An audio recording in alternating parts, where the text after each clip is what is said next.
Welcome back to The Price of Business. I'm your host, Kevin Price, talking to you about you and your business. Always delighted to have my friend Lance Malone on, and he's with Standard Supply, standardsupplyhvac.com. Great suppliers for many companies in the greater Houston area and the greater DFW area. And we're interviewing one of them here today. And they've been around now. You guys have been around for 60 years plus and continue to grow and continue to, pun intended, I guess, blow. And keeping people cool. So we're glad to have you on. We also have Josh Campbell on. He's Lance's guest. He's with RescueAirTX.com. And you can learn more about him there. Lance, go right back to our questioning today. And by the way, this is our final segment for today's program. All right. Well, thanks for having us back, Kevin.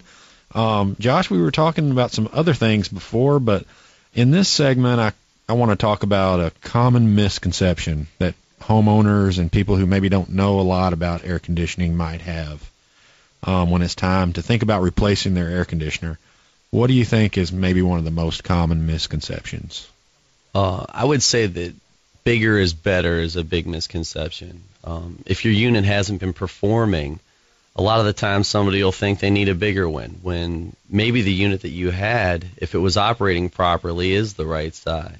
Or you don't know that the installing contractor ever did what's called a load calculation, which determines the size of the system for the house.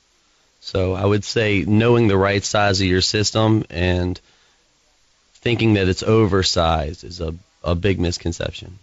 Yeah, you know, Kevin, we've been trained to think that bigger is better in so many other areas, and it makes sense to someone who's not in our industry that if my house is not cool, I should put in a bigger air conditioner. Yeah, and that's kind of a misconception that can translate into a lot of, different things, machinery-wise in particular, and it's, that's an interesting perception. And I would think nowadays, in particular, with how much technology is advancing, is that some of the most efficient and most powerful units are probably getting smaller, not bigger. Yeah, that's definitely true, in some manufacturers' cases anyway. Yeah. Josh, do contractors ever contribute to this misconception that bigger is better? Absolutely. I think it's also a common thing that a poor contractor may come in and it's a quick fix instead of actually digging into duct problems or insulation issues. You know, if you don't have enough insulation, you're going to need more cooling. So instead of putting a bigger system in, maybe you should put a smaller system in and re-insulate your attic. And that's going to help you on an energy and comfort level. Absolutely. And Josh, being a master mechanical and master electrical, can talk about a lot better than I can why it's typically not a good idea to put in a bigger system just because the homeowner thinks they want a bigger one. Yeah, that's true. The humidity issues is the biggest one that comes to mind for me.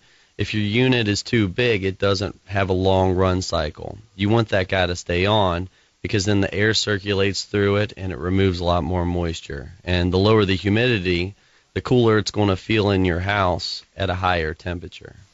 Now, what about the utility bills? What kind of effect can it have on that if you put a bigger system in and it's not needed? Yeah, the bigger the system, the bigger the utility bill. So definitely want to avoid that. Yeah.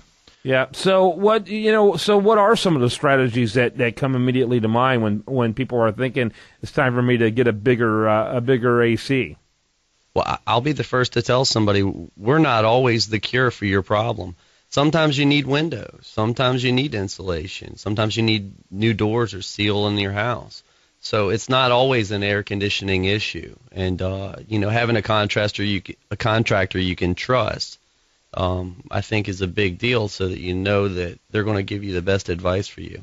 Mm-hmm. Very good. Yeah. Also, Kevin, if the current system is not keeping the home at the desired temperature, the first question that I always ask anyone who asks me is, did it ever? Yeah.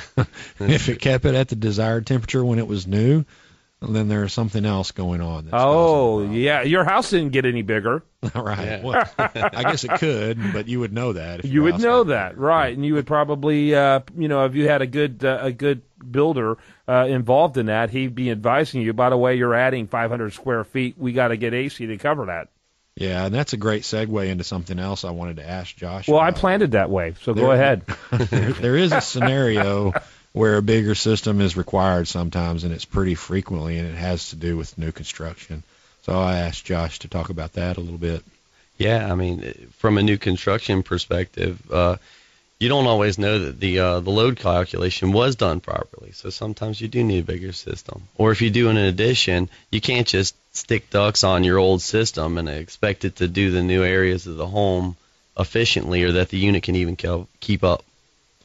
Yeah, a lot of times in new construction, especially maybe starter homes or entry-level homes, they're going to use the bare minimum of capacity on that system to keep the cost down, and it might have never been enough to cool the house properly. That's true. That's true. They'll take a minimalist approach, and then when you're adding to it, good luck with that. And you know what? You're the guy who's selling you, converting that garage into a living type area. He's not in the business of selling air conditioning. He's in the business of selling that expansion. Right. And so he may not tell you the full cost involved in doing that, which would include how you're going to cool this area. Right. Yeah. I think as a homeowner, a lot of us have a tendency to buy the shiny new toy, to focus on the granite or the new floors of the bathroom. And I think air conditioning is an important area to focus on.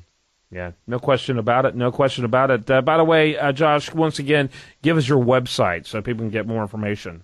Yeah, our website's www.rescueairtx.com. And, we're also on Facebook and Angie's List, all those places. Yeah, very good, very good. Why don't you wrap it up for us here today, Lance Malone? Sure. Devin, I want to ask one more question to Josh, and then we'll call it done. How can a homeowner know for sure whether they need a bigger system or not? You've kind of mentioned it in passing in some of our other questions, but how do they know for sure they have the right size? Having a trained contractor in your home who's NATE certified and has done it's duct calculation. So you make sure that your system will be providing the right amount of BTUs for the home that it's going into. So you want to make sure they provide that for you and that you see them do it. I think that's the best way. Good answer. Kevin, I'm Lance Malone with Standard Supply. You can find out more about us at ssdhvac.com. And it's been my pleasure to have Josh Campbell, the owner of Rescue Air, on with us today. Again, you can find them at rescueairtx.com. or 972-964-COOL. Thank you. Awesome job, gentlemen. As always, Lance, you do a great job, and look forward to getting you back on here soon.